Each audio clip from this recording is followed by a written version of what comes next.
जो बोले 30 बलिहार, जो पूजनीय सतगुरु शहंशाह बूटा सिंह जी महाराज की, पूजनीय सतगुरुदेव मेहताब सिंह जी महाराज की, लक्ष्मण सिंह जी महाराज की, पूर्ण सतगुरु स्वामी ज्ञाना जी महाराज की जय।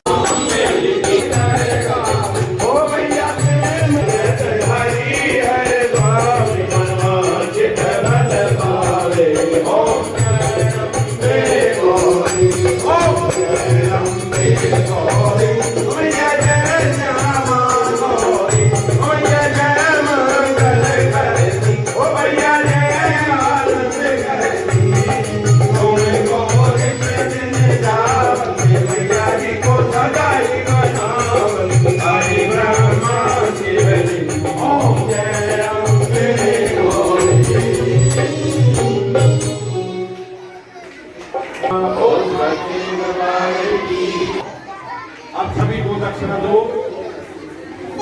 नाथ संप्रदाय से हमारे परम मित्र श्री श्री 1008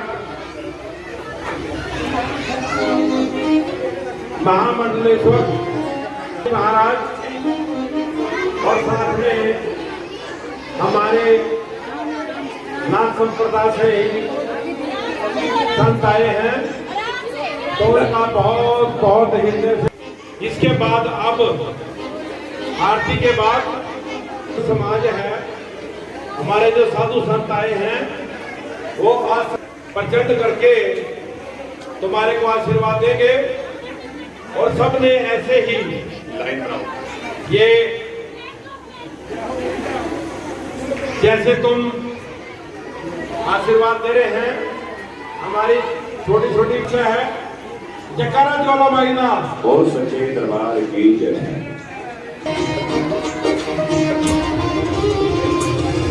महाराज जी को बिठाओ, ज्ञाना जी महाराज जी को बिठाओ।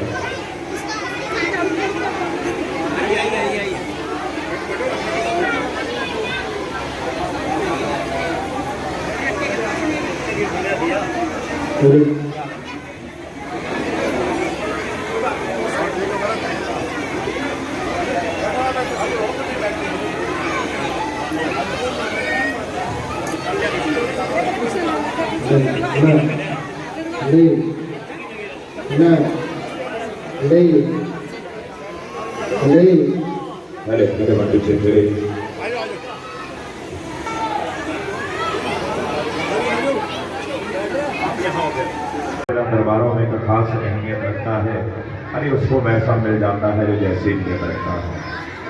और जिस भावना में भाव नहीं वो भावना बेकार है, और जिस भावना में भाव उसका संकीर्तन सम्मेलन का आज शुभारंभ करने चाहिए। हाँ जी, ओम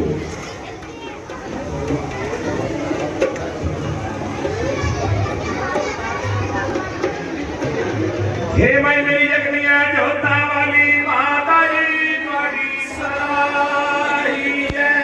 जय करे मेरी माँ ज्वाला माई दा, जय करे मेरी माँ मनसा रानी दा, जय करे माँ मनसा रानी दा। बोलिए सतगुरुदेव भगवान की जय, बोलिए संत समाज की जय। धर्म की अधर्म का प्राणियों में सद्भावना हो, विश्व का कल्याण हो। जय करे वीर बजरंगे।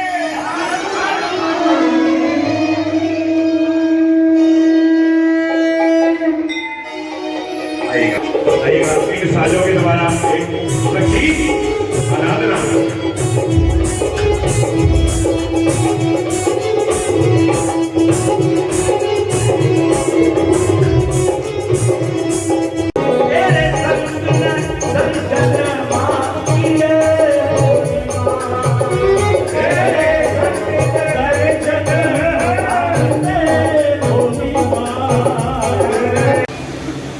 कि आप क्या इनके बाद शुभारंभ करें और फिर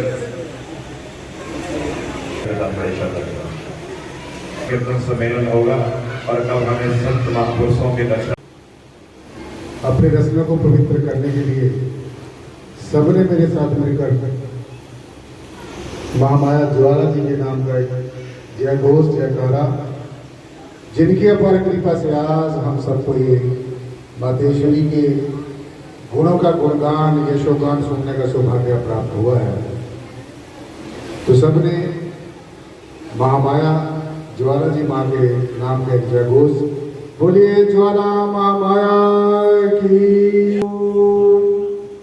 या देवी सर्वभूतेषु ज्योतिरूपेण संस्थिता नमस्तस्यै नमस्तस्यै नमस्तस्यै नमो नमः। ओम सर्वमंगल मांगल्ये शिवे सर्वार्थ साधिके शरणं त्र्यंबके गौरी नारायणी नमस्तुते नमस्तुते नमस्तुते। ओम ब्रह्मानंदम परम सुखदम केवलम ज्ञानमूर्ति द्वंद्वातीतं गगन सदृशं तत्त्वमसादि लक्ष्यम् एकं नित्यं सर्वदा साक्षीभूतं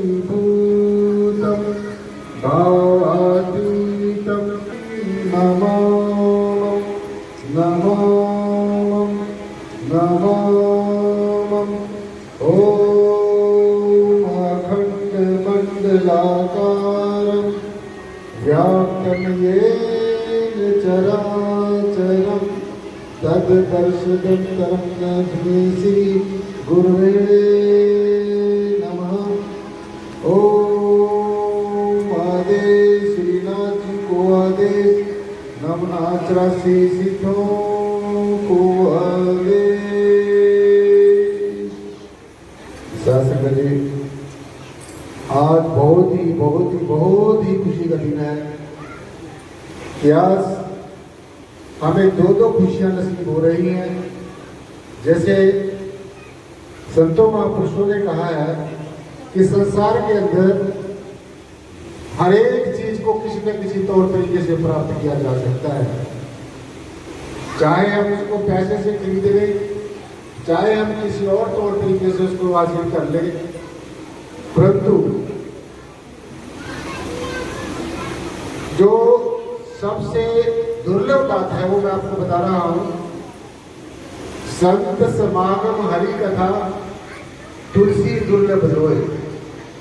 अगर संसार में सबसे दुर्लभ चीज है वो संतों का दर्शन और परमेश्वर की चर्चा, हरि की चर्चा, ये भागवत चर्चा, परमेश्वर के गुणगानों की चर्चा, परमात्मा के यश की यशोगान की चर्चा। सो आज हम बड़े सौभाग्य वाले हैं, हमारे बड़े अहोभाग्य हैं कि आज हमें दोनों चीजें मिल रही हैं। परम पूजनीय वंदनीय सदगुरुदेव सूर्यनाथ जी महाराज जैसे संतों का पावन जो दर्शन दीदार हो रहा है, और अभी जितने भी हमारे जगत गुरु शुक्राचार्य जी और संत महापुरुष अपना दर्शन दीदार आपको देकर गए हैं, आपने उनके आशीष वचन सुने हैं और उनसे आशीर्वाद प्राप्त किया है। सो दोनों बातें आज हमें भरपूर मात्रा में मिल रही हैं। संतों का दर्शन भी हो रहा है और हरि की कथा भी सुनने को मिल रही है। तो इसलिए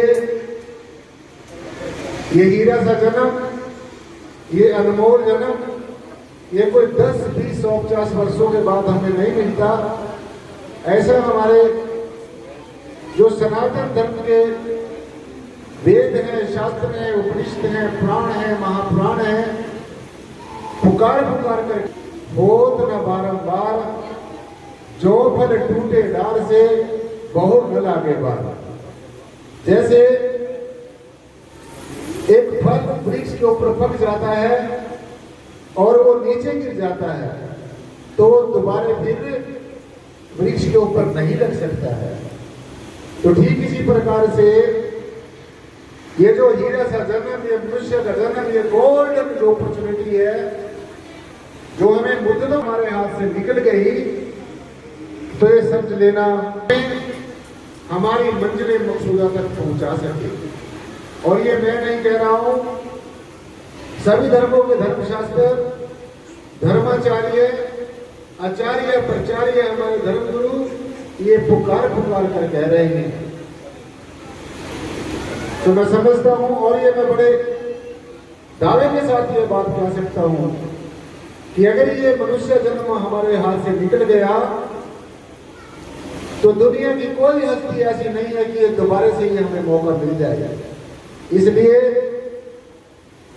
हमारे बड़े अहोभाग्य हैं, मेरे बड़े अच्छे भाग्य हैं कि मेरे दाएं साइड में खड़े हुए मेरे बहुत ही परम वंदनीय पूजनीय, हर एक तरह से मैंने को अपना बड़ा भाई भी मानता हूँ, मेरे से उम्र में भी बड़े हैं और उन्होंने ज्ञान भी मेरे से ज्यादा है, हर एक चीज इनको मेरे से भरपूर मात्रा में है। और शासन जी मैं तो हमेशा स्टूडेंट रहा हूँ, अभी भी स्टूडेंट हूँ, विद्यार्थी हूँ, जिज्ञासु हूँ और मेरा बचपन से ये शौक है जो मुझे कहीं से अच्छी चीजें मिलती हैं मैं उनको ग्रहण कर लेता हूँ और उसको अपने आत्मसात कर लेता हूँ। तो इसलिए गुरु में और पारस में देखो बड़ा फर्क होता है। वैसे तो कोई फर्क नहीं होता, लेकिन अगर हम ज्ञान और विवेक की दृष्टि से देखें तो गुरु हमें कोई विद्या सिखाता है, कोई कला सिखाता है, कोई हुनर सिखाता है, कोई करामात सिखाता है, कोई भी किसी न किसी तरीके से हमारे अंदर सद्प्रेरणा देता है। परंतु जो पारस है, पारस के अंदर क्या गुण होता है? पारस लोहे के जब संपर्क में आता है तो लोहे को कंचन कर देता है, सोना बना देता है। लेकिन जो सदगुरु होता है, और सदगुरु भी समय का होना चाहिए, स्पिरिचुअल टाइम में स्पिरिचुअल मास्टर समय का होना चाहिए। ऐसा नहीं है कि जो पहले सदगुरु चले गए हैं अब वो वापस नहीं आएंगे। और हम लोग क्या करते हैं, हम ये इंतजार करते रहते हैं कि भगवान राम जी आएंगे, वो एक तीर और तरकस बाण लेकर आएंगे, कृष्ण जी आएंगे, वो बांसुरी बजाते आएंगे, और कोई भी गुरु साहबान है वो आएगा। अब वो शरीर में आपके सामने नहीं आएंगे। अब उनकी जो वाणी है, उनके बुखार में जिसे कहेंगे जो आशीष वचन है, और उनके जो पद चिन्ह है, उनके ऊपर चलकर हमारा लौकिक जीवन भी सफला हो सकता है और अलौकिक जीवन भी सफला हो सकता है। इसलिए गुरु में और पारस में यही अंतरोजान, गुरु में और पारस में यह अंतर होता है। गुरु में और पारस में यही अंतरोजान, पारस लोहे को चंदन करे, कंचन करे और संत कर ले आप समान। संत इतना कृपालु और दयालु होता है कि अपने जैसा बना लेता है। वो किसी की छोटा बड़ापन नहीं देखता, किसी की अच्छाई बुराई नहीं देखता, किसी का जाति धर्म नहीं देखता, किसी के अमीरी गरीबी नहीं देखता। तो संत की जैसे ही दृष्टि हमारे ऊपर पड़ती है तो हमारे जो प्रारब्ध कर्म है, संचित कर्म है, वर्तमान के कर्म है, तीनों तरह के कर्मों का जो जखीरा होता है, जो संग्रह होता है, वो संत की एक ही दृष्टि से मन है ये निर्मल हो जाता है। और हमारी जन्म जन्मांतरों की जो उलझी हुई जो पहेली है, दुनिया के जितने भी रिश्ते नाते हैं वो सारे एक तरफ और गुरु और शिष्य का रिश्ता एक तरफ। दुनिया के सभी रिश्ते नातों का प्यार एक तरफ और गुरु और शिष्य के रिश्ते का प्यार एक तरफ है। तो अब ये हमारे ऊपर डिपेंड करता है कि हम किस चीज को अपनाते हैं। परमेश्वर ने तो अमृत भी बनाया है, जहर भी बनाया है, अच्छाई भी बनाई है, बुराई भी बनाई है। अब ये संगत का फर्क है। आप जैसे सभी माताएं बहनें, प्यारे प्यारे बच्चे जो नई नई पोशाकों में सजकर आज इस प्रोग्राम की शोभा को बढ़ाने के लिए यहाँ पर आए हैं और कितने बड़ी शांति प्रिय ढंग से बैठकर आज के ज्ञान चर्चा को श्रवण कर रहे हैं। यही एक ऐसी बात है जिससे हमारा कल्याण हो सकता है। सत्संग की आधी घड़ी सुमरण वर्ष 50 सालों के अंदर किया गया जप तप संयम साधना सत्संग की, प्लीज भाई, सत्संग की आधी घड़ी के तो आपका तो कल्याण होगा ही होगा। जहां पर परम पूजनीय सदगुरुदेव सूरजनाथ जी महाराज जैसे संत महापुरुषों की जो दया दृष्टि है, जिनका विवेक है, जिनका ज्ञान है, आप लोगों के हृदय कमल में जैसे ही उसका प्रवाह होगा तो निश्चय ही हमारा कल्याण होगा। लोग सुखी प्रलोक। जैसे मैंने आपको बताया है कि सबसे श्रेष्ठ है ये जो इंसान है, ये परमेश्वर का ज्येष्ठ पुत्र है, श्रेष्ठ पुत्र है, परमात्मा की the most important creation of the universe. इस अखिल ब्रह्मांड की सबसे श्रेष्ठ जो कृति है, जो रचना है, यो आप और हम लोग। और परमेश्वर ने हमें एक दायित्व देकर भेजा है। भगवान कृष्ण ने अर्जुन को गीता में पावन उपदेश देते हुए कहा, जब अर्जुन ने पूछा कि हे मधुसूदन, अगर आपको मैंने मिलना हो तो क्या करना चाहिए? एक तो देखे हम एक दूसरे का ये भौतिक शरीर देख रहे हैं, ये भी एक मिलन है, लेकिन ये मिलन फॉर द टाइम ही स्टॉप टेम्परेचर है, ये परमानेंट नहीं है। एक दिन न एक दिन या हम इनको छोड़ जाएंगे या ये हमें छोड़ जाएंगे। संसार की कोई भी दृष्टिमान जगत में कोई भी चीज स्थिर रहने वाली नहीं है। सिर्फ और सिर्फ परमेश्वर का नाम, संतों का दर्शन, सदगुरु के आशीष और वचन हमेशा हमारे इस जब तक ये जीवन है तब भी साथ देंगे, और जब ये पंच भौतिक शरीर छूटेगा आगे भी साथ देंगे। इसलिए सदगुरु मेरा सदा है नाले, सिमर सिमर प्रभु आप संभाले। मैंने सदगुरु को समर्पण भाव से अपने हाथ खड़े कर देते हैं, शरणागत भाव से। दो भाव जो है भक्ति मार्ग में सफल होने के लिए, जो आप में हम सब में होने बहुत ज्यादा जरूरी है, अति जरूरी है। और वो क्या है? पहला भाव है समर्पण भाव। हम सदगुरु के आगे हाथ खड़े करते हैं, सदगुरु हम जैसे भी हैं तेरे हैं। और जब धोबी के घाट पे एक कपड़ा कितना भी महंगा चला जाए तो शासन में जो धोबी की टूटी होती है उसको साफ करके दे देता है। ऐसे ही सदगुरु हमारे जाने अनजाने में अनेकों की गई भूलों को हमारे ऊपर शिवाशाउट कर देता है और हमें अपने जैसा बना देता है। तो इसलिए जो सदगुरु है, सदगुरु के इर्द गिर्द ही हमारा जीवन घूमता है। परंतु एक ध्यान ये रखना है, सदगुरु ब्रह्म नेता होना चाहिए, सदगुरु ब्रह्म ज्ञानी होना चाहिए, सदगुरु ऐसा हो जिसने परमात्मा को देखा हो, सदगुरु ऐसा हो जो परमात्मा के बारे में जानकारी रखता हो, सदगुरु ऐसा हो जिसने परमात्मा को वैसे देखा हो जैसे मैं आपको देख रहा हूं और आप मुझे देख रहे हैं। सदगुरु जगत को तारे, जो आप भी तारनहार हो और जिसकी शरण में जो चला जाए उसका भी पार उतारा कर लेता हो। जो ब्रह्म के अंदर ठहरा हुआ हो, सदगुरु ऐसा होना चाहिए जो अपने आप में ठहरा हुआ हो। सदगुरु ऐसा होना चाहिए जो आत्म प्रकट हो, जो अपनी आत्मा में आत्म प्रकट हो। सदगुरु ऐसा होना चाहिए जो अपने आप में स्थित हो, जो ठहरा हुआ हो। तो ऐसे सदगुरु की क्या महिमा शासन जी, ऐसे सदगुरु की एक छोटी सी जीवा क्या महिमा गा सकती है। आओ सदगुरु भगवान की शान में एक छोटा सा भजन आपके समक्ष रखने जा रहा हूं। मैं कोई कलाकार नहीं हूं,